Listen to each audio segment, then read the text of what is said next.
Good morning વિદ્યાર્થી મિત્રો, આજના ઓનલાइन लेक्चर में आपનું हार्दिक स्वागत है।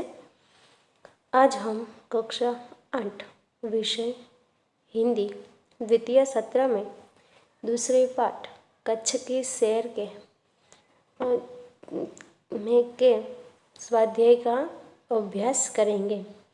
इससे पहले कि हमारे ऑनलाइन वीडियो में हमने कच्छ के कुछ देखने लायक यानी कि दर्शनीय स्थलों को अभ्यास किया था और ही साथ साथ हमने इस पाठ के अभ्यास का भी जो है वह अभ्यास किया था। तो आज हम जो है इस पाठ के स्वाध्याय का अभ्यास करेंगे। स्वाध्याय में पहला प्रश्न है, दिए गए शब्दों को शब्दकोश के क्रम में लिखें। यहाँ हमें जो शब्द दिए गए हैं जैसे कि अभ्यास, विनय, संध्या, प्रगति, अभिवादन, महकना, संग्राम, शायर, हमदर्द और चिराग, इन शब्दों को हमें शब्दकोश के क्रम में जो है वह लिखना है। तो इसे हम शब्दकोश के क्रम में ऐसे लिखेंगे कि अभिवादन, अभ्यास, चिराग, प्रगति, महकना, विनय, शायर, संग्राम, संध्या और हमदर्द। अब दूसरा प्रश्न है, इस पाठ में आए प्रशासकीय शब्दों की सूची बनाकर उनका वाक्य में प्रयोग कीजिए। तो इस पाठ में जो प्रशासकीय शब्दों का उपयोग हुआ है उसे हमें ढूंढकर पहले उसकी सूची बनानी है और फिर उसका वाक्य में प्रयोग करना है। तो इस पाठ में जो प्रशासनीय शब्द आए हैं उसमें है अधीक्षक, प्रभाग, वरिष्ठ, कनिष्ठ और सचिव। अब हम इन शब्दों का जो है वह वाक्य में प्रयोग करें तो पहला शब्द है अधीक्षक। तो उसका वाक्य में प्रयोग होता है, मैं थाने में जाकर अधीक्षक से मिला। दूसरा शब्द है प्रभाग। इसका वाक्य प्रयोग बनेगा, फिल्म प्रभाग आज बंद था। तीसरा शब्द है वरिष्ठ। इसे हम वाक्य में प्रयोग करेंगे, वे यहाँ वरिष्ठ अभियंता है। चौथा शब्द है कनिष्ठ। इसका वाक्य में प्रयोग होगा, कनिष्ठ अधिकारी योग्य व्यक्ति है। पांचवा शब्द और आखिरी शब्द है सचिव। इसका वाक्य बनेगा, मंत्री ने अपने सचिव को बुलाया। तीसरा प्रश्न है, नीचे दिए गए विशेषणों का वाक्य में प्रयोग कीजिए। यहाँ पर हमें शब्द दिए गए हैं जिसे हमें वाक्य में प्रयोग करना है। उसमें है दयावान, मूल्यवान, कृपालु, थोड़ा सा, अच्छा, सुंदर और प्रिय। तो पहले हम शब्द लेते हैं दयावान, उसका हम वाक्य में प्रयोग करते हैं। तो वाक्य बनता है, राजा बहुत दयावान था। दूसरा शब्द है मूल्यवान। इसका वाक्य में प्रयोग करें तो वाक्य बनेगा, समय सबसे मूल्यवान वस्तु है। तीसरा शब्द जो है उन्हें वाक्य में प्रयोग करने पर वाक्य बनेगा, कृपालु जो शब्द है उसका वाक्य बनेगा, संत कृपालु होते हैं। चौथा शब्द है थोड़ा सा। इसका वाक्य है, दाल में थोड़ा सा नमक ज़्यादा है। पांचवा शब्द है अच्छा। इसका वाक्य बनेगा, मोहन एक अच्छा लड़का है। छठा शब्द है सुंदर। इसका वाक्य बनेगा, उद्यान में सुंदर फूल खिले हैं। अंतिम शब्द है प्रिय। इसका वाक्य बनेगा, गुलाब मेरा प्रिय पुष्प है। अब चौथा प्रश्न है, दिए गए परिच्छेद का हिंदी में अनुवाद कीजिए। यहाँ पर हमें एक परिच्छेद यानी कि पैराग्राफ दिया गया है जो गुजराती में है, उसका हमें हिंदी में अनुवादन करना है।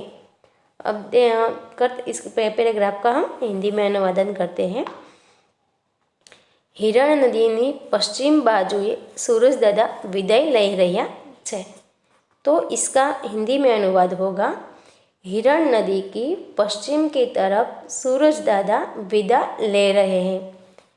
संध्या टाणे पंखीओना टोळा पोताना माळा भणी उड़ी રહ્યા છે।